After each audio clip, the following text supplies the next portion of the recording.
Good evening guys. Lalabas muna kami ni Esme, magtatambike. Samahan nyo kami magtambike sa may malapit na kapihan dito.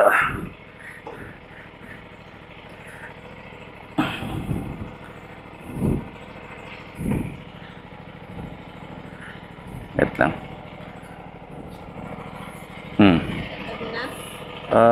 Temperature. Teka, dapat 56.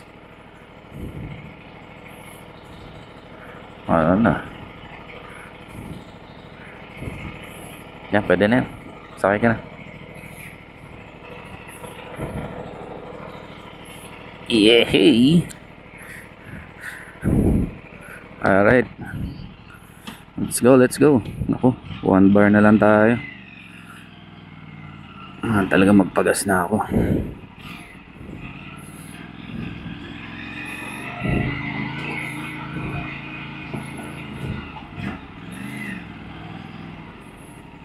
O, diba iba tunog niya? Hindi ah. No. Tunog tricycle da.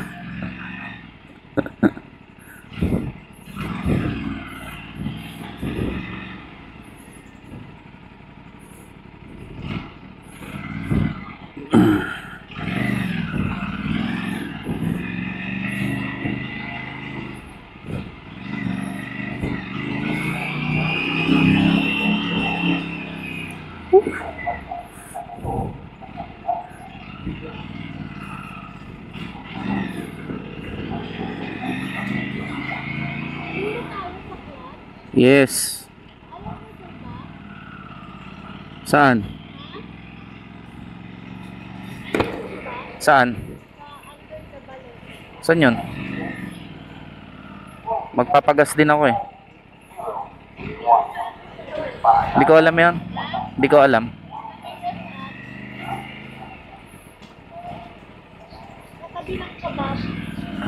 Okay. Okay. Okay. Change venue. Pero magpapagas muna tayo syempre kasi 1 bar na lang te. Reserve.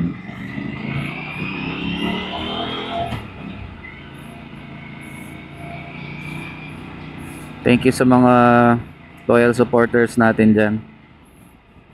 Saka thank you sa pasensya nyo. Hindi ko na masyadong na-edit yung last video. Hindi ko napansin yung mic pala nalaglag. Kaya pangit ng audio pickup.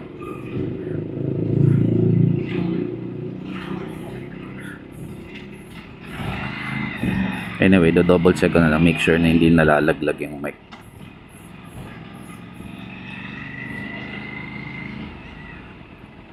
Ayun, so from the last video, sinare ko sa inyo guys kung bakit naging hotcake tong bike na to, no? Ang daming nag-check ako ng Aprilia page. Ang daming nagko-comment. Mga nagtatanong din ng feedback. Right? So personal experience, wala pa naman tayong masyadong masishare aside from the first impression. So we really need to experience the bike longer. Pero so far yung experience naman natin okay. Ayan. So nagbabasa-basa din ako yung sa mga features ng bike. May mga na-miss out ako, no, na hindi ko nabanggit nung last video. Yung throttle response niya very responsive kasi naka ride by wire na pala siya. Yung sa category niya. So kinumpare ko siya dun sa ibang bike on the segment. Parang siya lang yata yung naka ride by wire eh. Except for the ZX4RR yung Kawasaki, yun talaga naka ride by wire na yun. Pero syempre inline 4 naman yun, tsaka medyo mataas yung presyo nun, no? Ayan. Tapos yung sa panel gauge niya, hindi ko pa totally na-explore guys. Pero ang dami niyang functionality. May maps, may Bluetooth, pero accessory yata yun. Right, tapos may tire pressure pa siya. Ayan. Tapos one big plus pa pala guys, I want to emphasize kasi medyo hindi narinig dun sa last video. Pagas muna. Pagas muna tayo. Gas muna tayo. Wala na tayong gas eh. Ano tayo? Blue. Wait lang guys.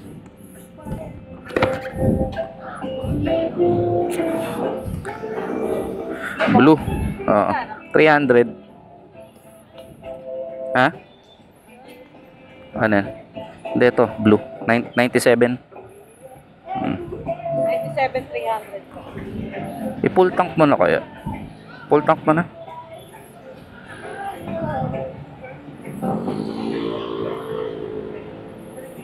$13 to guys, by the way. Kaway-kaway ate. Nagbablog ako eh. Oo.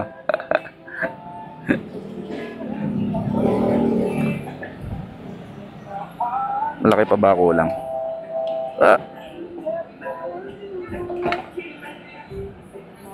Sige, yaman na nga yan.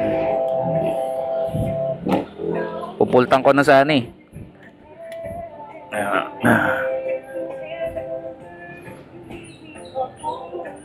Ito.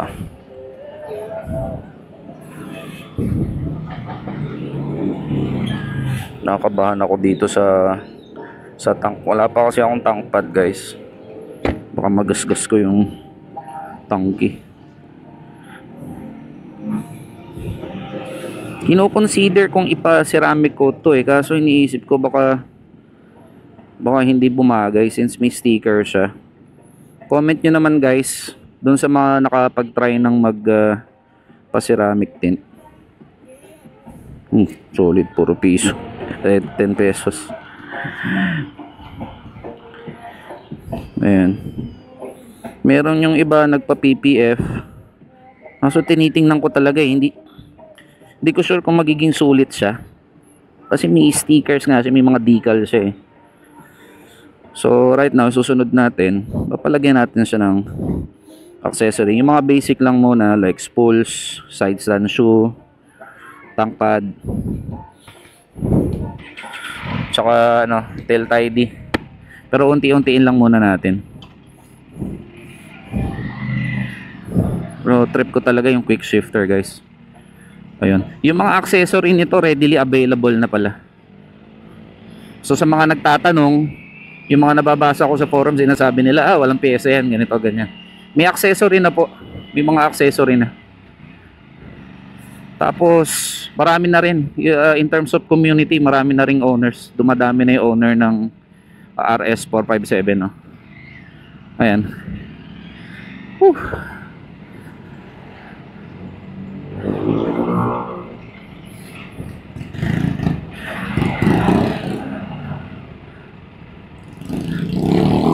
Gabi na pero marami pa ring sasakyan. Wait lang kuya. Sige. Ako na.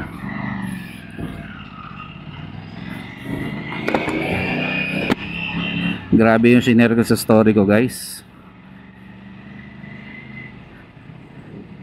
Parang na magnet tong motor na to eh. Way back April, diba sinabi ko from the last vlog, na-encounter ko na tong motor na to. Tapos dun sa Makina Expo sa SMX convention, ito pala yung motor na tinititigan ko nun.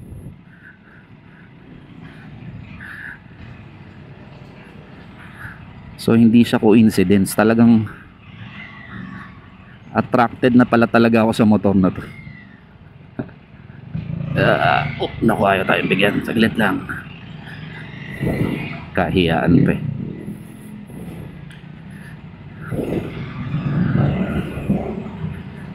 Ayan. So marami siyang accessory. Meron pang racing ECU eh. Yun, medyo may kamahalan yun. Nasa 40k yata. So sa mga nakapagpadagdag na ng accessory, Pa-comment naman guys para magkaroon ako ng ideya kung worth it ba siyang i-upgrade. Trip ko talagang ipa-pipe na rin to eh. Pero syempre, ayaw nating i-compromise yung ano niya. Baka mamaya magkamali tayo eh. Lalong masira. So magpa-advise muna ako guys, no. So sa mga nagbabalak-balak kumuha ng big bike, kasi pagka magpa-pipe ka, may mga certain brands ng motor na required na kailangan ipa-remap mo muna, or let's say magpalit ka ng ECU, you know. So dun sa isang motor ko, yun yung natutunan ko, na pag hindi mo ginawa yun yung magkukos ng backfire, yung uneven na burn ng gasoline. So hindi maganda yun sa engine. Ayan. So yun, sa mga owners ng RS 457 dyan, pa-advise naman guys, ano yung ginawa nyo, tsaka para hindi ma-void yung warranty. Comment nyo lang sa comment section.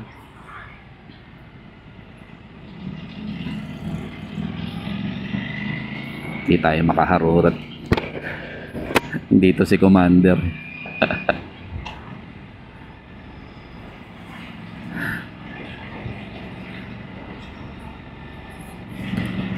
Very nimble guys. Ang gaan ng bike. Mapapaisip lang din ako sa top speed, kasi mabilis tong motor na to. Almost the same dun sa Ninja 650 ko. Kaso yung motor kasi na yun, mabigat yun. So pagdating sa high speeds, pag mas mabigat kasi yung motor, dagdag stability yun. So ang question ko lang about this bike, kaya niya tumakbo ng ganun kabilis, like yung nakikita ko mga 194 ganyan, yung iba nagto 200 pa. Pero ang tanong ko is, how stable is the bike during top speeds? Kasi dun talaga ginawa tong bike na to eh. It's really intended for aggressive riding, pangarera kumbaga. So eventually, hopefully pag may papel na, mailayo na natin siya, matetest na natin. Ayan.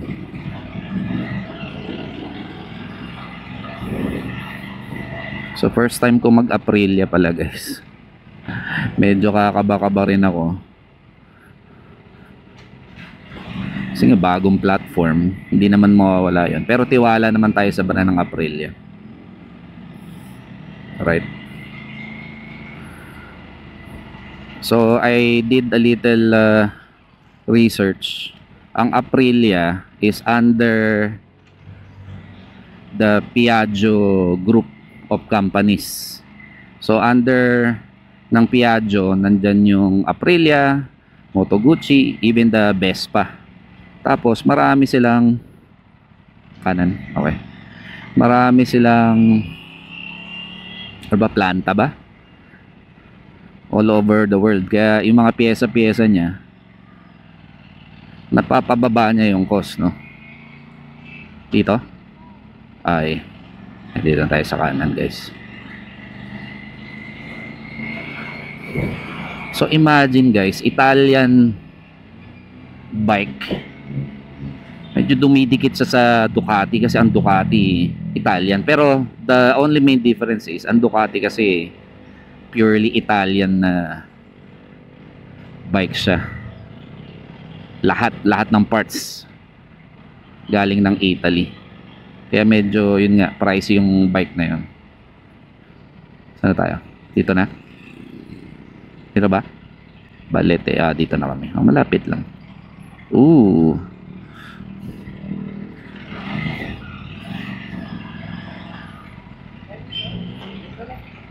Oh yeah. Ano ba? Okay, dito na kami. Short ride lang, ganyan lang.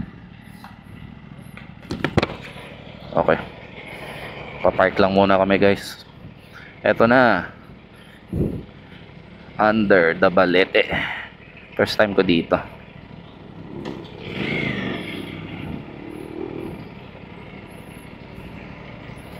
Oop.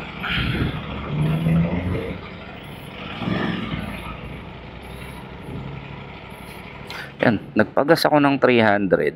1, 2, 3, 4, 5, 6 bars yung fuel gauge niya, no?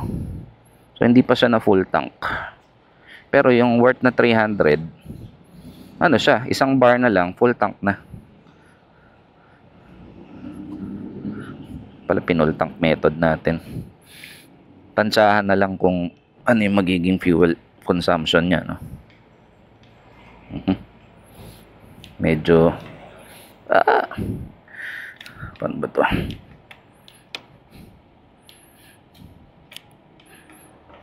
Ayan. Sige, pasok muna kami guys.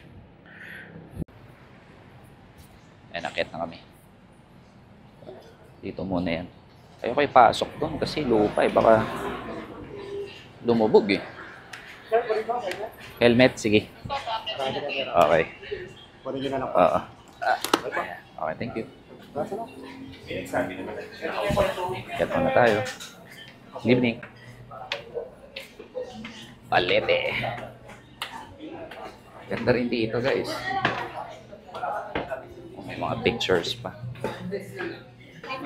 Evening.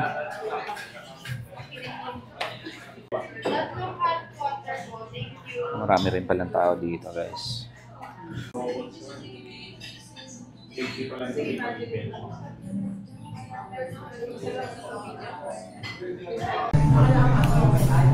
Ay, sa baba.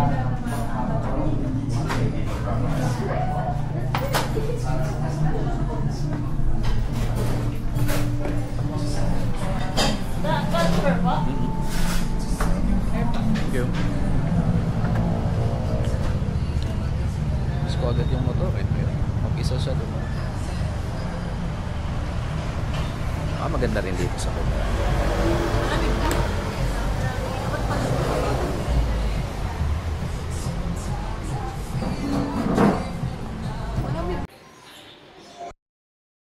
Helmet.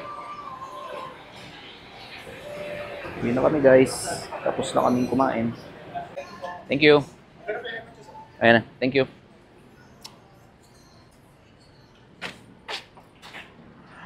Alright. Uwi na kami.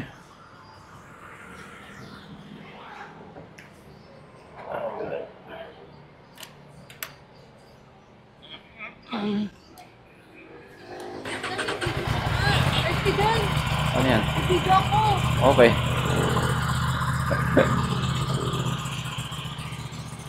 I-video daw siya. May checkpoint yata doon. Eh. Checkpoint ba yun?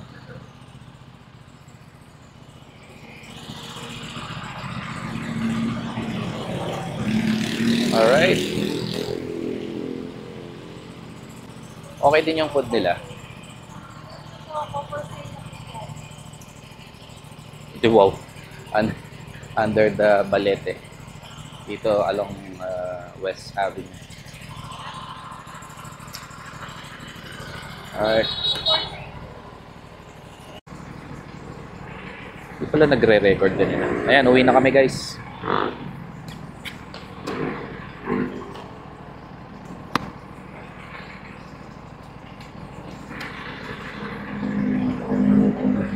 Hindi nyo ako maririnig. Malabas yung mic eh. Saan tayo? Saan tayo be? Oop.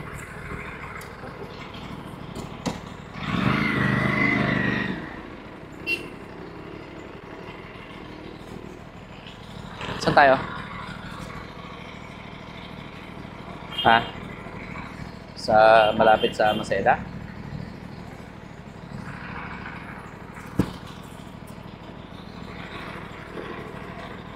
Okay.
a million other hearts to bleed.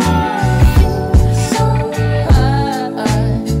If it wasn't for you, baby, I think I might die. So high. If it wasn't for you, I think I might die.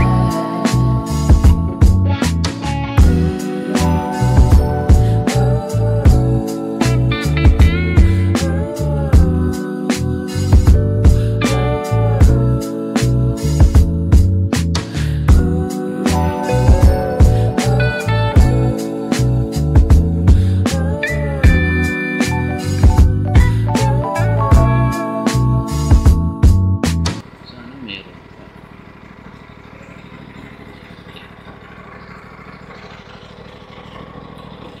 Yan, dito na tayo guys. Bili na naman kami ng yempo.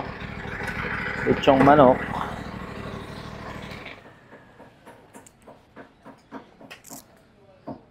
Buti Rocks. Chicken yempo. Sisig.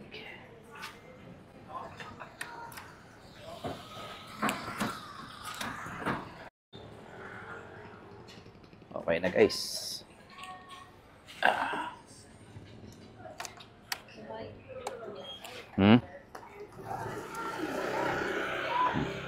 Can I helmet? Up, up, up, up. Careful.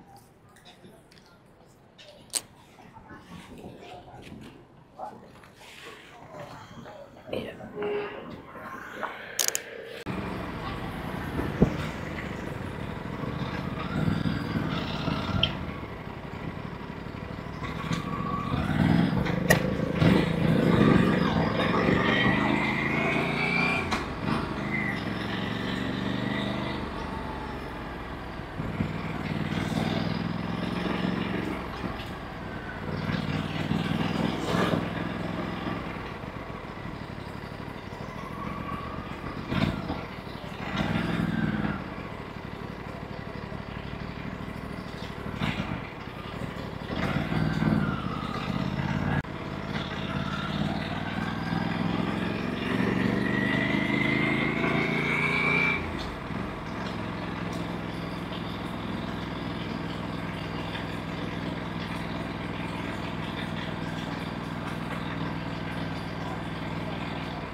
Sino pala yun? Uwi na tayo.